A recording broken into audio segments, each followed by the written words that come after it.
Welcome. Today we're going to be talking about Gurdjieff. In our last video, we talked about Gurdjieff's fourth way and gave an overview about the system as a whole. Today what we're going to do is talk about Gurdjieff himself, specifically regarding his powers and abilities that were supernatural or superhuman. But first of all, what kind of powers did he have? Well, that is also very complex, but essentially he had the power of telepathy at least. Definitely had the power to heal people as well. According to him, he also had the power to kill a yak with his mind from 100 yards away or something like that. So he had a lot of very interesting powers and abilities, and we'll dig into some of that more. But first of all, to understand how he got these powers, you have to understand a little bit about Gurdjieff himself. So let's talk about Gurdjieff's origin story, because that's important to understanding how he got these powers in the first place. And Gurdjieff has an origin story that's pretty epic in scope and almost mythological. And it's interesting because he actually comes from mythology in a sense. His father was a bard and musician, storyteller, someone who had been part of an ancient tradition of stories and songs being passed down from generation to generation for most likely thousands of years. And Gurdjieff grows up learning all these stories. He's living in Armenia in the late 1800s. I believe he was born in 1866. So this is a time where, similar to the old days of the ancient fairy tales, people believed in legends, myth, magic, monsters, fairies, all the things of ancient fairy tales. And Gurdjieff grows up in this environment, and as an adolescent, he reads this in a newspaper, the Tablets of Gilgamesh, which is the old flood myth, which is very similar to the biblical tale of Noah and the flood and the ark, as well as a story that Gurdjieff's father had been passed down. And Gurdjieff immediately recognizes that they're the same thing, and he recognizes that if this tale is true, what other ancient legends might also be true and are out there? So this sends him on a quest to try to find more sources of ancient knowledge that may have gone unnoticed by humanity at large and might be hidden in these esoteric circles of knowledge that have been passing down knowledge from years and years and years ago. So he starts a quest to investigate this, and eventually he finds some friends that are of a similar mind to him and are looking for a similar thing, and he assembles a group called the Seekers of Truth. And these Seekers of Truth take a very widespread approach. Each of them have different skills, and each of them had a speciality, and each of them would join their own, it could have been, a little church or some type of, spiritual school or some type of monastery, something like that. And they would learn the methods of that particular school, and then they would all come back together and compare notes and learn from each other. And Gurdjieff said that a lot of the things that he learned would have been impossible to learn by himself. So it was serendipitous that he not just learned of the legends, connected it to other sources of ancient knowledge, and then assembled a group to help him understand all of these things. So you can kind of see this is where Gurdjieff is learning about different spiritual schools from all over the place not just one school, but many, many, many schools, and is able to compile a wide range of esoteric knowledge on various different subjects. So you can see that he's building the background of a magician, of someone who is able to manipulate the forces of reality to his purposes. And exactly what is a magician?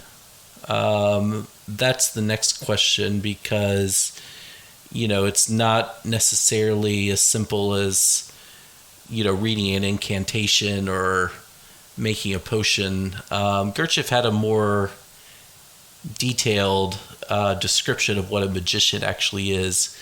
And it's not exactly what we would consider a magician, or maybe what Hollywood would consider a magician.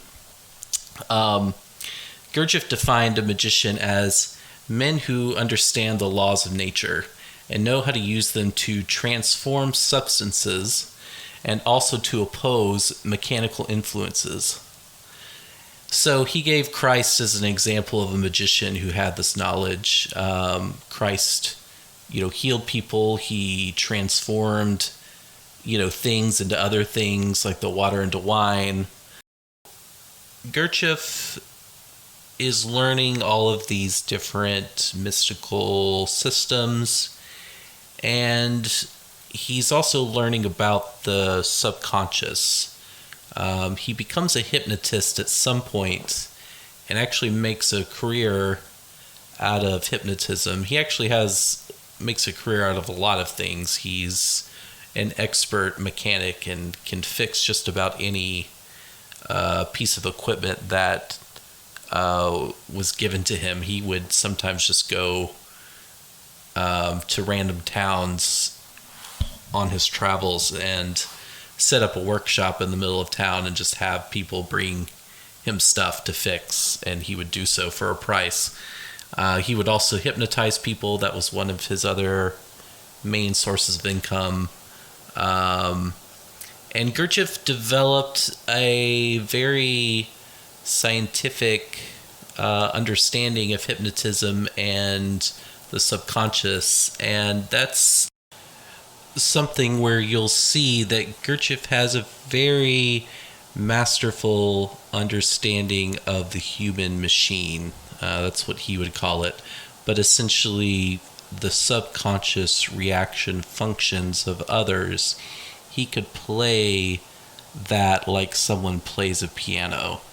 There's this one story of Gurdjieff being invited over to someone's house after a lecture. They were a very wealthy host, and there were a lot of, kind of hoity-toity intellectual and or wealthy people at this party.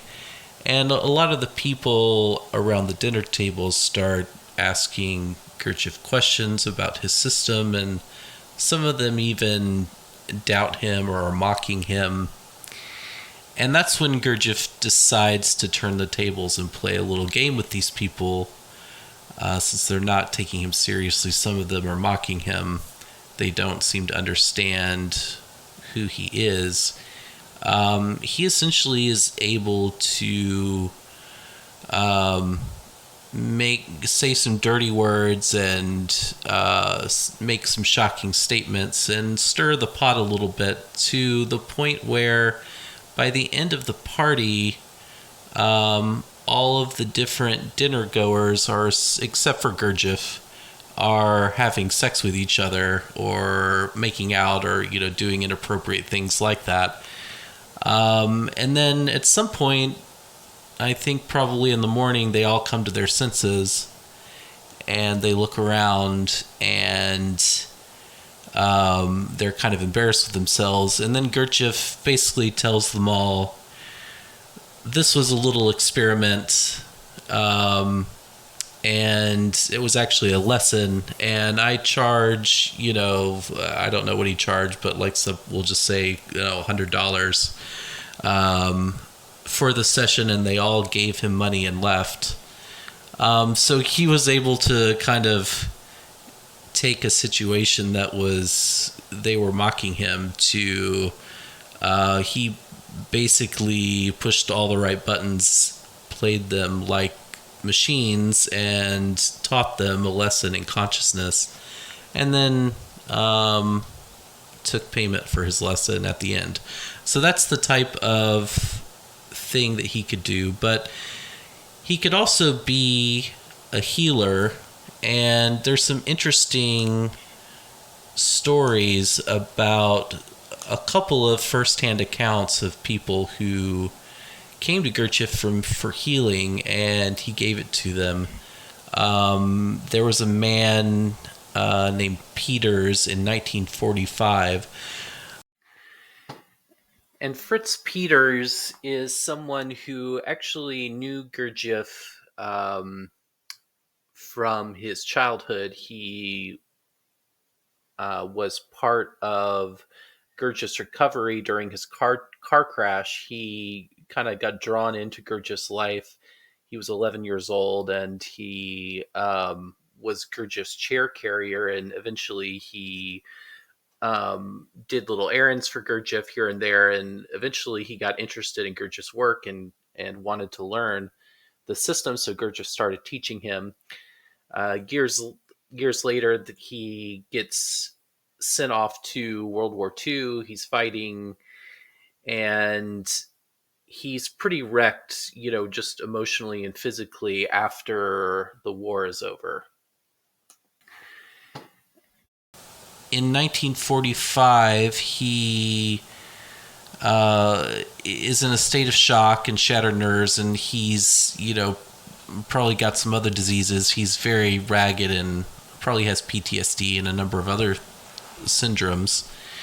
He manages to get military leave from Luxembourg and go to Paris to somehow find Gurdjieff. He somehow gets his address, and he summons the last ounce of energy and just kind of, drops on Gurdjieff's doorstep.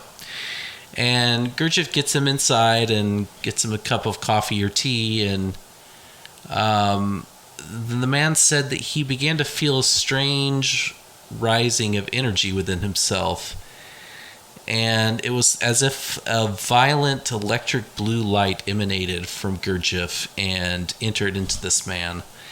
And after that happened, he felt all the tiredness drain out of him, all the angst and pain.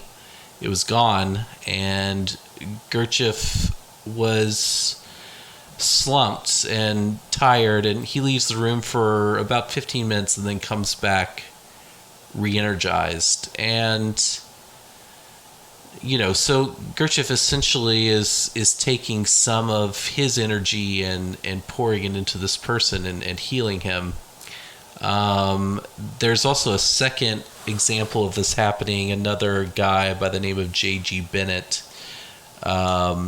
is studying with Gurdjieff in France, and this guy has chronic dysentery. He's doing these really complicated dance exercises and different things that Gurdjieff had worked up for his students to take, and Gurdjieff was very demanding physically. He put his students through some very rigorous exercises to try to wake up their bodies. And this guy has dysentery, and he's very tired, and Gurdjieff has them going, and he's about to pass out. And then gradually he said that he became aware that Gurdjieff was putting all his attention on me. And then he suddenly felt an influx of immense power. His body seemed to turn to light, and it was filled with the faith that can move mountains. And instead of joining the others and resting, he went into the garden to dig more, and he found that he could work for a couple more hours with no problems. His energy was fine. His dysentery was gone. And so he was wondering, what just happened?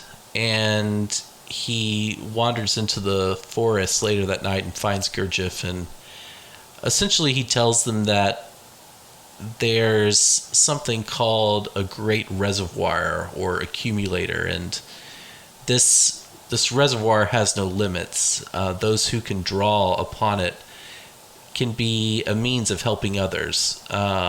Suppose that a man has 100 units of this energy for his own transformation, but he only has 10 units and cannot make more for himself. He is helpless. But with the help of someone who can draw upon the great accumulator, he can borrow 90 more. Then his work can be effective. Those who have this quality belong to a special part of the highest caste of humanity. So that's what Gurdjieff said about it. And he also said that essentially it is like the power is something called Hanbolazoin, and I'm probably butchering that pronunciation, but it's essentially the blood of the Kesjan body, which is something that can be equated to the astral body. And I think that the energy that he's talking about, and Gurdjieff had his own, he came up with his own terminology that was completely separate from, in many ways, a lot of what had been traditionally the occult, kind of lingo, whether that's through theosophy, which had been around in Gurdjieff's time, or other systems. He came up with his own terms, but essentially what I think that he was playing with was what the Chinese called qi or qi energy, and they also speak of a great reservoir of energy that you can tap into. And I think Gurdjieff had discovered his own way of tapping into the source. So, and this is also, if you know anything about Reiki or other types of energy healings, this is not something that's unheard of. But Gurdjieff had a very strong connection to this energy and could give it out at will when needed. And it also sounds pretty reminiscent of how Jesus used to do miracles by healing people and that type of thing. So Gurdjieff had the power to heal. He also had telepathy. There's a story in Search of the Miraculous written by P.D. Ouspensky, from P.D. Ouspensky's perspective, where Gurdjieff and P.D. Ouspensky are at a bar with a couple other of Gurdjieff's students, and suddenly Ouspensky starts hearing Gurdjieff's voice in his head, and he thinks that he's speaking to him verbally, but then Ouspensky answers Gurdjieff's questions, and Gurdjieff and the others look around like, what are you talking about? We didn't say anything. We didn't say anything to you. But then Gurdjieff kind of winks at him like, I know exactly what just happened. And then they start having like a whole conversation that lasts for several minutes, if not hours, where they're just kind of talking to each other in their heads. And Gurdjieff could apparently do this at will in certain circumstances. I think Gurdjieff also said that he learned how to constrict and release certain blood pathways in the brain or in other people's brains to temporarily allow them to reach a higher state of consciousness. So this is kind of the level that Gurdjieff is playing on. So telepathy, healing people, potentially the ability to kill a yak. That's, again, another power that Gurdjieff said that he had in one of his books. But But a lot of these powers, Gurdjieff also made a vow not to use unless he was specifically directed to by the universe, because they were becoming a little too much for him, and they were actually pulling him into unconscious behavior. So he made a conscious decision to give a lot of them up unless, absolutely needed. But he did use them on occasion, as you can see through these stories, and like the healing people thing, you could definitely make a case why that was needed in that particular case. But he didn't just kind of use them to flash them around. He, if he ever did use them, it was generally for a good purpose, from what I can tell from the stories of his life.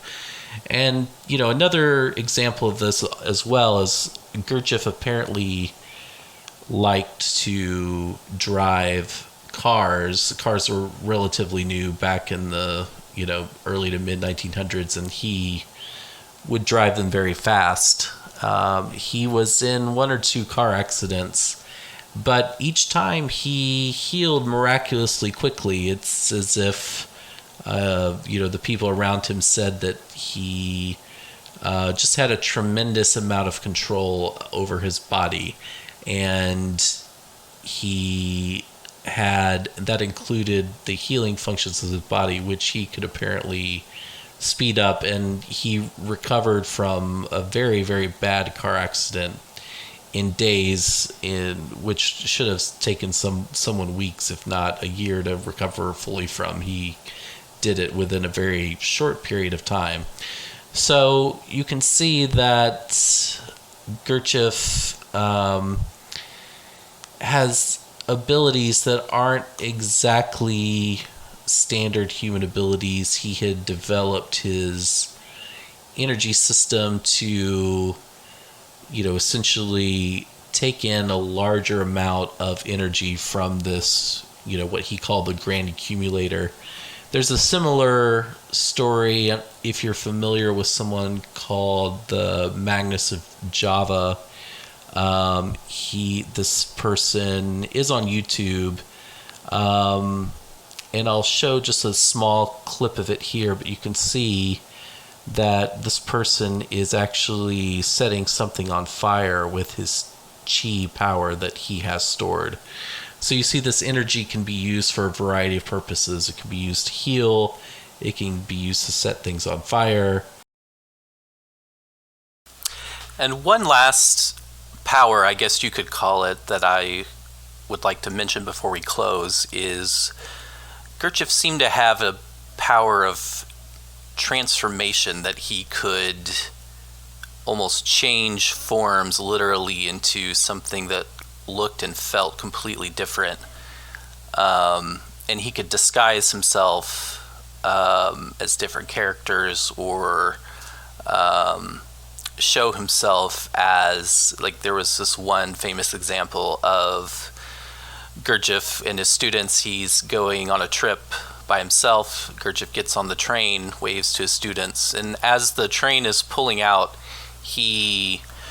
all the students notice that he just seems to instantly transform from just kind of a mild-mannered professor, teacher type of feel, to suddenly he looked very kingly. He looked royal. He had a radiant glow and a kind of kingly demeanor, like he was, a king or a god on earth or something like that. And it made a very deep impression on all the students who saw it. And then later they find out that a newspaper writer had been on that train and had written an article about a man who he took to be there some type of oil baron or royal, and the students instantly knew it was Gurdjieff he was talking to. And so this was a situation where not just the students saw it, but just some random newspaper guy in the train also saw it and wrote an article about Gurdjieff, calling him some type of oil baron or royal or something like that. So he had this ability to kind of change his appearance, and also it goes into his death. So when he died, this account comes from multiple people, but when he died, some of his students were worried that someone who had such a magnetic presence and power, whenever you were in their presence, that would be gone when they saw his lifeless body, and they didn't want to see him like that. But then from multiple people basically say that when they went to the funeral, his power, they didn't see his power diminish. They actually saw his power without a barrier to it. Without a veil, they saw how he actually looked, and it was just a very powerful magnetism radiating even from his dead body. So that's the type of kind of mastery over his body that he supposedly had. And Gurdjieff did teach that if you create a soul, you're essentially crystallizing something on your astral body in the solar plexus region, and that crystallization survives death on the astral plane or the next plane, whatever that is. So yeah, Gurdjieff, if his teaching is true, could still be out there somewhere, just hanging out on the astral plane for a bit, evolving